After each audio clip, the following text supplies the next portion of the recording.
It was a hunt through a jungle of city streets, with danger waiting at every intersection, until halfway through when the hunters became the hunted, and death brought an end to the game. From the pen of Raymond Chandler, outstanding author of crime fiction, comes his most famous character as CBS presents The Adventures of Philip Marlowe.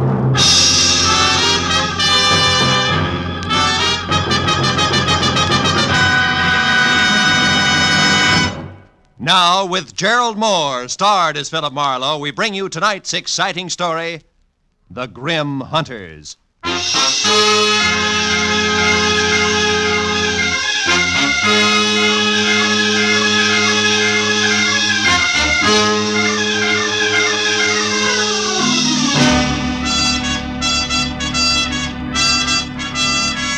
The morning paper had headlined prices rising.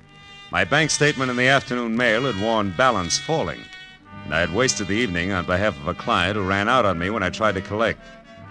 All of which added up to the end of the day and me unhappy in my office at 10 p.m., with one hand on my checkbook and the other one raised in almost solemn oath.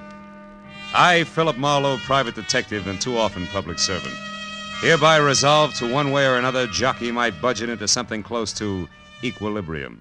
And from this day Hello. Marlowe speaking. My name is Helen Palmer, Marlowe. I need your help badly. Yeah, but look, I'm up at 8700 Magnolia Terrace in the Hollywood Hills. Now, please, drop whatever you're doing and... No!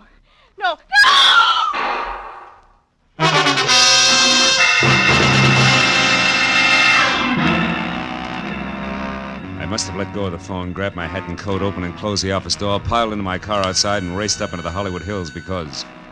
The next thing I remember after Helen Palmer's scream was swinging off North Bronson Drive onto Magnolia Terrace.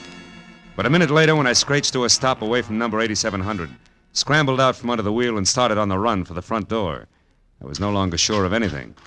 Because the house in question, a stock southern mansion complete with stable boy statue in a gravel driveway, which according to the book should have been as dark and as quiet as the inside of a coffin, was anything else but. And when I got to the oversized bronze door knocker and dropped it hard, I was beginning to doubt that I had the right address. Can I be of some assistance, sir? I don't know. I'm looking for a woman named Helen Palmer who called me at my office. Said she needed help. And a second after that, she... Screamed, huh? Tell me, sir, what is your name and occupation? In that order, Philip Marlowe, private detective. Good for Helen, good for... Happy, aren't you? What's going on here? What is this? Why, it's a party, sir.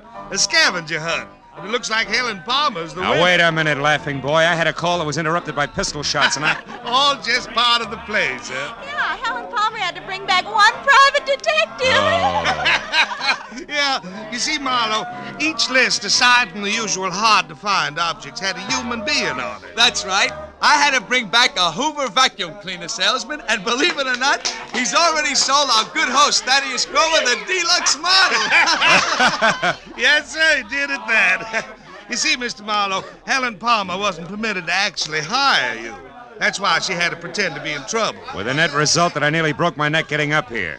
Mr. Grover, where is Miss Palmer? Well, I don't know for sure, Marlowe. She called just a bit ago and said that she only had to catch on to you and one other item and will be back after that. Which makes her the winner, Mr. Marlowe, because none of us did better than half our list. By the by, you don't happen to have the breech lock of a 57-millimeter anti-tank gun with you. At the moment, no. Nor do I have time for scavenger hunters. Not even when they most cordially invite you in with the finest serving of party-style Southern fried chicken imaginable? Come on, Mr. Marlowe. No, I'm sorry. Oh, come on. Come on. It's delicious chicken. Well, okay, the chicken did it. The inside of Thaddeus Grover's house was also stock southern mansion from a giant cut glass punch bowl. Belonged to my mother, sir, First Lady of Atlanta, Georgia, sir, to a wide and winding colonial staircase. It left you expecting the descent of Scarlett O'Hara at any moment. There was one strange note in the soft southern surroundings. Piled 3 feet high in the middle of the room were the crazy quilt results of the evening's scavenger hunt, including a wooden cigar store Indian, a pair of Hickok suspenders from the local fire chief, one red motorcycle, a stuffed owl, a set of antlers, and more. And behind all that, my counterparts, the bring-em-back-alive items from each list. A streetcar conductor in uniform, a waiter bald and under 40, a school teacher red-headed and over 50. But I was the center of attention. But Thaddeus introduced one after another of the guests to the genuine, 100% non-shrinkable private detective. And now, Mr. Marlowe, sir, a very special friend of mine. At 31, sir, the president of Sample and Claiborne, best building contractors in the city of Los Angeles. Oh, that's so very interesting, Mr. Grover. Yeah, moreover, Mr. Marlowe, Sample made it right to the top in the past 2 years. Uh-huh. Yeah, ever since old Joshua Claiborne got killed falling off a scaffold. He did. Cause between you and me and the gatepost, some folks say it was suicide. But, oh, Larry, boy, I'd like you to meet Mr. Marlowe, a private detective. Mr. Marlowe, Larry Sample. How do you do? Hello, Mr. Marlowe. Glad you're with us. Thaddeus, has Rhonda called in yet? Last time I heard from her was when we split our list in two, and she headed out after a Latin American rumba team. Well, if she went after a boy, she'll bring her back. That's Rhonda Langley we're speaking of, Mr. Marlowe, Larry's lady friend. Oh? Nicest person I know. Except, of course, my fiancée, Helen. Helen is in Palma, my patron, Mr. Grover. Yes, sir, one and the same, sir. Well, we certainly have a lot of fun, even if we don't make much money, Marlowe? Yeah, you certainly... Mr. Grover, did you say money? Most surely did, boy. You know, dollars and cents. Yes. Well, gentlemen, you'll excuse me, please, but I do have to run. Good night, Mr. Sample. And Mr. Grover, sir, it's been a distinct pleasure, sir. I bid you goodbye, sir. Goodbye, sir. You're a card.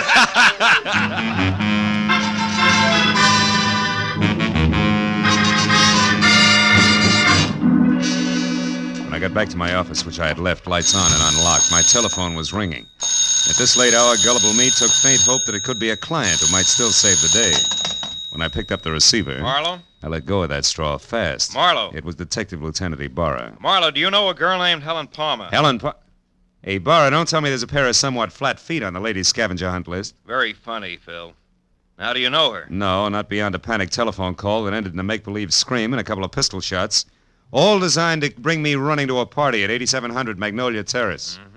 Well, that ad's all right, because the only items not checked off a list are a night watchman's badge and one detective private, which must be you, since your name is circled in the classified directory here in this phone booth. You're in what phone booth? Where are you, Ibarra? At a closed filling station on Van Ness off Hollywood Boulevard. Yeah, but wait a minute. Why is the girl's list there with you? Because it's clenched in her right hand, Phil, and she's folded up on the floor of this booth, dead. Oh, no. 2 bullet holes in her back. Oh, yeah, but Ibarra, her call was a gag. The shots weren't. Anyhow, it looks like a stick-up since the lady's purse is gone, and a wino we picked up saw what he calls a curly-headed guy with short legs do it and run. Also, the wino says that the murderer had been hanging around for a couple of hours like he was looking for a well-to-do prospect. Yeah, I know, but it's still kind of strange. Me getting that call, I mean. Well, I'll drop around to headquarters tomorrow morning, Lieutenant, if you need any statement from me. I think you'd better make that tonight, Phil. At the 8700 address. I'm sending Mooney up there now. Oh, but wait a minute, Ibarra. You don't need me, and I do need business. If you think I'm going to get it by... Phil. Huh? Phil, let's say that I'd appreciate it if you'd show for a few minutes. Okay? No. Well, okay, a few minutes. Just so long as you appreciate it. Goodbye.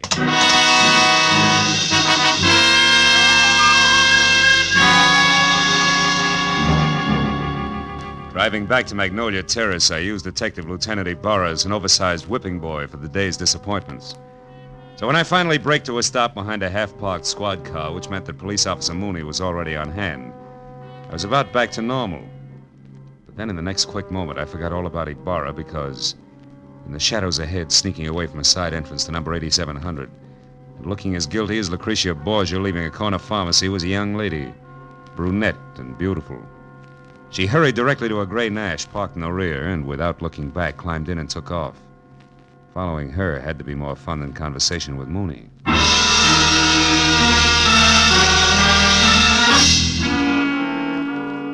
10 minutes later, the lady came to a stop in front of a dark, politely landscaped cottage on North Ogden Drive.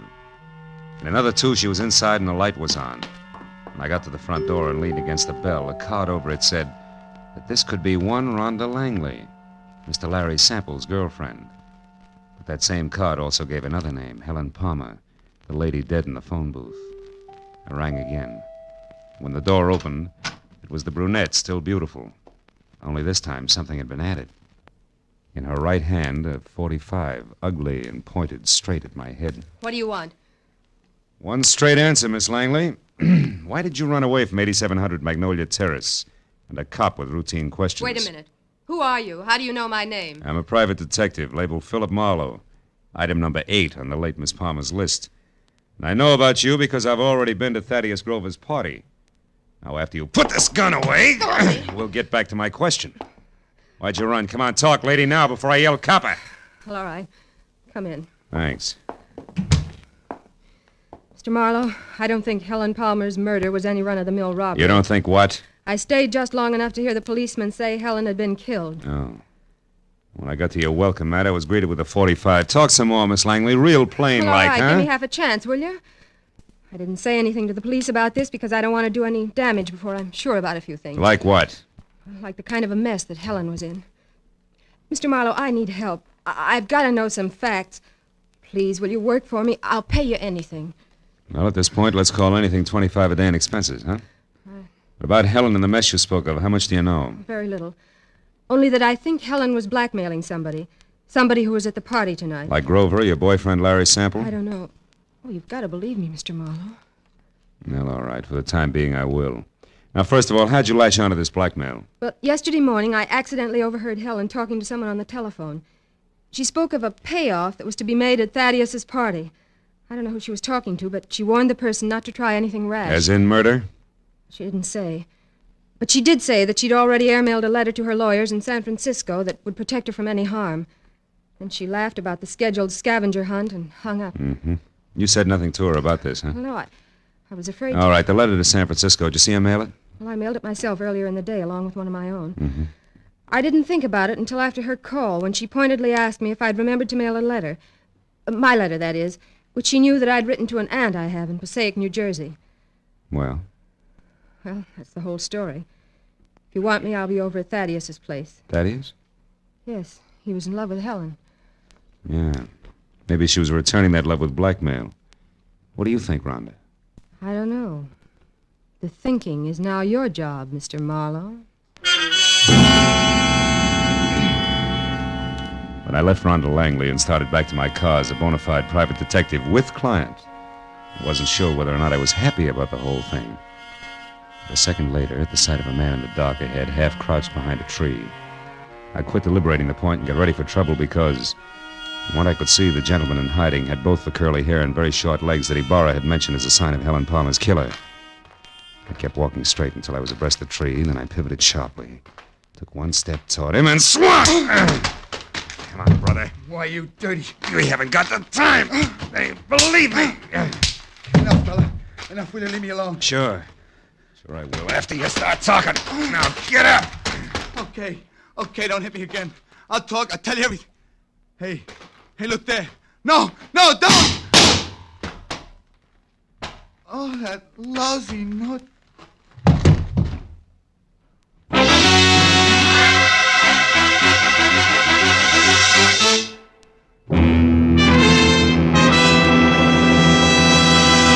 In just a moment, we will return to the second act of The Adventures of Philip Marlowe. But first, you can do a lot of singing for $14,500, so they say. And tonight, some CBS listener may be able to speak with authority on the subject because $14,500 is what's waiting for whoever can solve the mystery behind the new Phantom Voice on CBS's great Saturday night quiz game, Sing It Again. Listeners from coast to coast will be quizzed by telephone about the new Phantom's identity. And they'll also be given a chance to win one of the other famous prizes for solving the riddle songs which feature Sing It Again's hour of Saturday night fun. Here's Sing It Again on most of these same CBS network stations tonight and every Saturday night. Now, with our star, Gerald Moore, we return to the second act of Philip Marlowe and tonight's story, The Grim Hunters.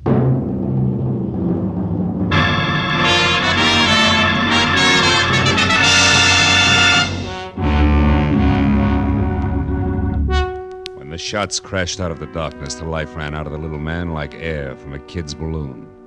I couldn't figure exactly where the shots had come from, and I stopped trying when a pair of spiked heels clicked fast across the concrete driveway between me and the house. Then a motor started, and a second later a car roared by with Rhonda Langley at the wheel. I yelled at her to stop as she went by, and ran out in the street after her and yelled again at the retreating car. But she ignored me.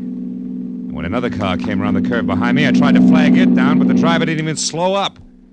So I just stood there while the two cars twisted out of sight down the winding street, leaving nothing but silence and a lot of unanswered questions hanging in midair.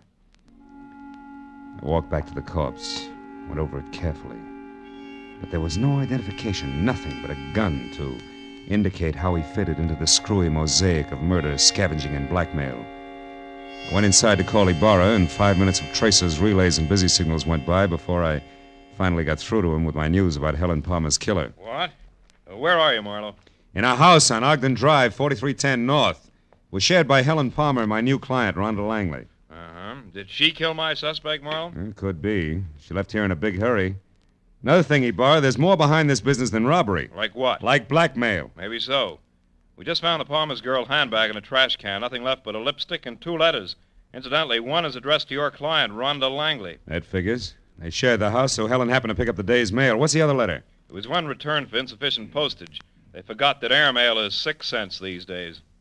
Oh, return. Wait a minute. Is that letter addressed to a law firm in San Francisco? No, it's addressed to Sophie Kilberty. Sophie Kill who? Kilberty of Passaic, New Jersey. Why? Well, Ibarra, listen. Helen was blackmailing somebody, and she covered herself by mailing a letter to her lawyers in San Francisco. Mm-hmm. If that letter was returned for insufficient postage and the blackmail victim knew it, he'd have no qualms about killing her, right? Sure, but the letters were in Helen's purse. Oh. Don't you think she'd have known her protection was gone? Phil, I'm going to put out a pickup call on your client. And you get on down here so we can go over this mess one step at a time. Where's here? Still at the gas station on Van Ness off Hollywood Boulevard. Okay, Ibarra. How long are you going to be there? Just until Thaddeus Grover shows up to identify the body and give me some answers personally about that scavenger hunt he threw tonight. What about this curly-headed corpse I've got here? Have you gone over him? Yeah. Nothing but a gun, some small bills on him. Then he'll keep. I'll expect you in a few minutes. Okay, so long, Ibarra. When I put down the phone, I was convinced that a big switch was due any minute because finding those letters in Helen Palmer's purse made a lot of sense in one direction and not a bit in another. I could have made more heads and tails by flipping a ball bearing than I got out of the facts Ibarra had given me. Just then, the shadow of a man slid up the walk. I heard a pair of feet mount the stairs, 2 at a time. It was the Wonder Boy executive I'd met at the party. Better hold it right there, Sample. What? Marlowe. Why the gun? So the same thing won't happen to me that happened to the dead little guy outside? Another murder? Marlowe, where's Rhonda? Is she all right? She left here as fast as an 8-cylinder motor wide open could move just after it happened. Then it was Rhonda I saw. On my way over here, a speeding car almost crowded me off the road. It looked like Rhonda's, but I wasn't sure. And Marlowe, she was being chased by another car, a fast one. Chased, are you sure? Yes. The first car missed me by inches when it swung around a curve. I don't know yet how she made it. Then a second car came along and passed the curve, but it stopped, backed up, and then took the same road Rhonda had taken. You think she got away? I don't know. Well, come on outside, Sample. I want you to take a look at this. By the way, how long have you known Rhonda? About a year. Mm-hmm. She's a brilliant girl, Marlowe. Came out from the East, and I gave her a job as my secretary. She's more than that now, huh? I'm in love with her, if that's what you mean. Yeah. Oh, here it is. Well, Marlowe, I know this man. That's Nate Murdoch. He used to be a foreman with our firm. He left and went back to Atlanta right after Claiborne's death. Atlanta? Isn't your host Thaddeus Grover from Atlanta? Why, yes, he is. Oh, brother. When did you see Grover last? Well, the police asked him to go and identify Helen's body. He left the party while the officer was still questioning the rest of us. Yeah, and on the way he could have taken time off to drop by here, kill Murdoch, and make a try for Rhonda, too. Come on, let's get to the phone. But why, Marlowe? Good heavens, Grover's our friend. He and Helen were engaged to be married. All right, so it doesn't make sense. But his fiancée and his short friend from Atlanta are both dead.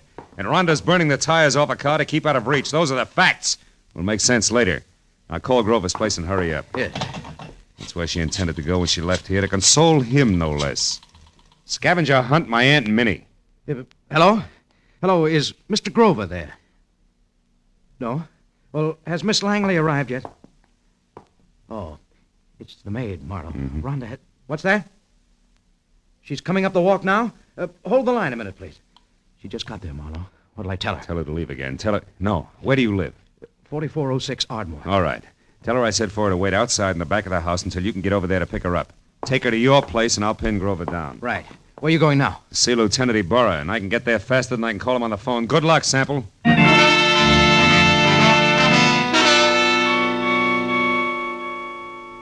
Sample was repeating my name over to Grover's maid on the phone as I left. And a few minutes later, at the mobile gas station off Hollywood Boulevard, I found Ibarra looking sardonic in the blinking light from a flying red neon horse above his head. as he flipped through a stack of papers on top of an oil drum. It's about time, Marlowe. Where's that client of yours? Now, wait a minute, Ibarra. I had her pegged all wrong. She's a pigeon. Has Thaddeus Grover been here yet? Just left. He's quite a character, that guy. You didn't let him get away alone? Yes, he was... What do you mean, get away? Ibarra, there's a big connection between Thaddeus Grover and Murdoch, the guy who killed Helen. Now, Grover might have hired him for the job, and now he's trying to get Rhonda. Now, Marlowe, how does that figure? It doesn't, but so help me, Ibarra, that's the way it is. Well, Grover was heading for his friend Larry Sample's house, and he left. Happened to know where Sample... Holy smoke, that's exactly where I told Sample to take the girl. 4406 Ardmore. Well, that's great, Marlowe. They'll all be together in one place. I'll pick up the whole crew and right now. You're going to pick up the pieces, you mean? You think there'll be a showdown? Any minute, Ibarra, it can't miss. Okay, so we'll take some firepower along. Hey, McCall, Gray, let's go. Come on, Phil. Now, look, Ibarra, maybe Sample hasn't gotten home with Rhonda yet. I'll go up to Grover's and try to head them off, okay? Okay, Marlowe. But if you get them before I do, bring them in, and no alibis. I'll see you.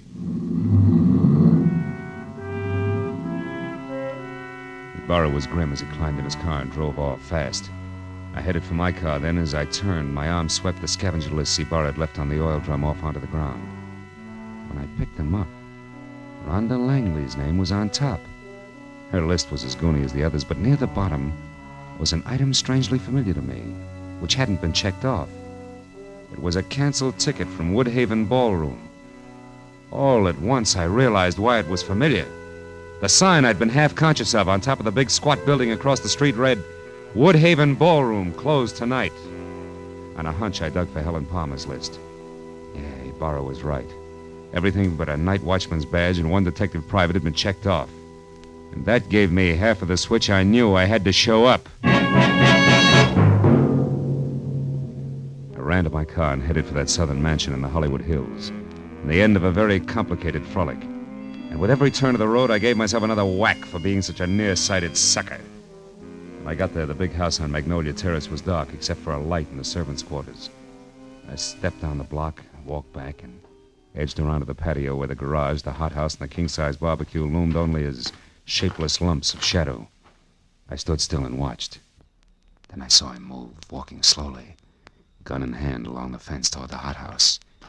I started toward him quietly, just as he found out what he was looking for. Oh, you're clever, my dear. But it's all over now. I know you're in there, so come on out with your hands up. Oh, no. You're hanging yourself for murder right now, Larry Sample. I've got all the proof I need. I don't know what good it'll do you, Rhonda. I'll never pay you a cent for it, you blackmailing tramp. I'll kill you first. And that protection letter you wrote to your lawyers was returned, darling. I found it accidentally in Helen's purse tonight at the party. So no one will know. Now come on out or I'm going in after you. I wouldn't try that if I were you, Sample. Marlowe's due here any minute now. He called me and told me. That was I, dear. You? I used his name when I talked to the maid. Oh, I should have done this myself in the first place instead of trusting that stupid Murdoch. Are you going to come out of there? No, and I've got a gun. You can't see me, and I know it. But your white dress makes a perfect target, you little fool. Drop it, Sample. Oh. Now let's have that gun. Marlowe, I'm so glad you got here. No, he's not dead. Oh. And he won't be from bullets. Give me your gun, too, huh? Come on. All right. I was too scared to use it anyway. Thanks. Now sit down and shut up. We're going to wait for Lieutenant Ibarra, then you're both going to the pokey. What? But... Listen, you, I don't go for blackmailers, male or female. Even the cute ones are ugly, lady. Very ugly. No, Phil, wait. You've got to understand something. 2 years ago, Larry Sample killed his partner, Joshua Claiborne. I knew it, but I couldn't prove it. So I pretended I could and blackmailed him.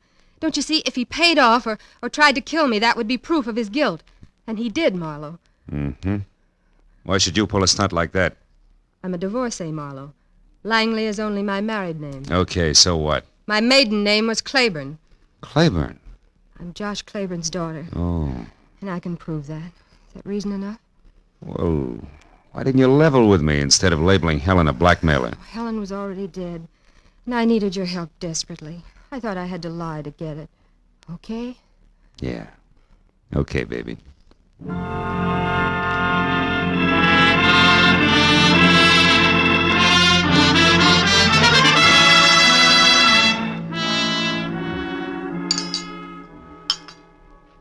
Anyone care for more coffee? How about you, Lieutenant? Oh, no thanks, Mr. Grover. Well, Marlowe, you got it all to come out even anyway. Frankly, that's more than I expected when I left you at that gas station. Yeah, we were lucky, Ibarra. Guess I owe you an apology, Mr. Grover. Oh, shucks, that's all right, son. It was a shock to me to be accused of poor Helen's murder, but, well, it's over now. Yeah. You said it was the scavenger list that set you straight. How'd you figure that, boy? Well, there was a Woodhaven ballroom ticket on Rhonda's list, so she had to go there for the ticket, you see. Now, Sample knew that. And he told his killer, Murdoch, who incidentally he hired to murder Claiborne 2 years ago, that the girl who went to the Woodhaven ballroom was his target. Uh-huh. But Helen happened to go there after the night watchman's badge. Which he could have picked up any place in town. Yeah. What a terrible coincidence for Helen. That was all that saved my life, really. That's right, honey. Murdoch made the mistake, and when he and Sample discovered it, they made another try at Rhonda's house. But I caught Murdoch there, so Sample shot him before he could talk. And when I left, he followed me in his car. I knew they were after me, and I thought for sure they'd killed you, Phil. That's why I ran. Yeah, that threw me for a loop. Then Sample came back to make sure that Murdoch was dead and sold me a great big bill of goods at the same time. Oh, it's a terrible, terrible thing. Yes, Mr. Grover, it is. Lieutenant, I want to thank you personally for your participation. Thank you very much. Well, I've got everything I need, so I'll say good night. Yeah, me too. Phil, Yeah? shall I mail you a check? Why, yes, I think... No, wait a minute. Yes? You know, honey, with your knowledge of postal rates, why don't you just deliver it in person, maybe? Huh? Love to. Count on it, Mr. Marlowe. Good night.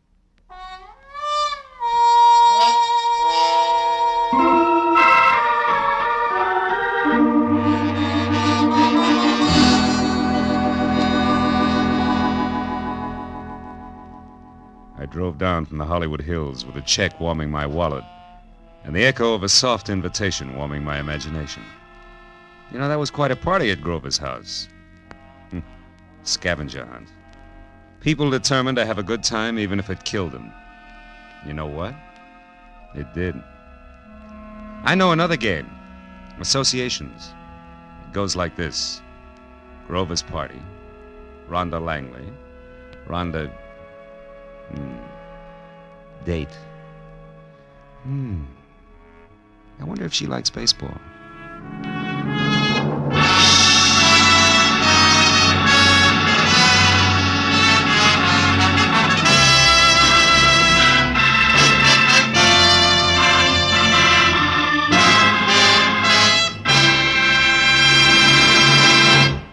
The Adventures of Philip Marlowe, created by Raymond Chandler, star Gerald Moore, and are produced and directed by Norman MacDonald. Script is by Mel Donnelly, Robert Mitchell, and Gene Levitt. Featured in the cast were Ellen Reed, Mary Shipp, Jack Moyles, Richard Benedict, and Lorette Philbrandt. Lieutenant Detective Ibarra is played by Jeff Corey. The special music is by Richard Orant. Be sure and be with us again next week when Philip Marlowe says... They were born on the same hour on the same day of the same parents, and they were identical in beauty and talent. Only one was deadly, and the other was not. And I couldn't tell which was which until I found a green purse, a fresh corpse, and a pair of dancing hands.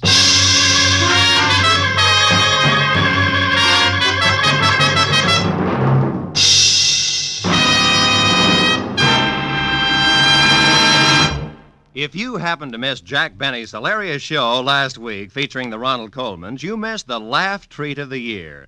But Jack will be back again tomorrow on these same CBS network stations with his entire gang, including Mary Livingston, Phil Harris, Rochester, Dennis Day, Don Wilson, and the Sportsman's Quartet. Invite some friends over, sit back, and enjoy the Jack Benny Show tomorrow. This is Roy Rowan speaking.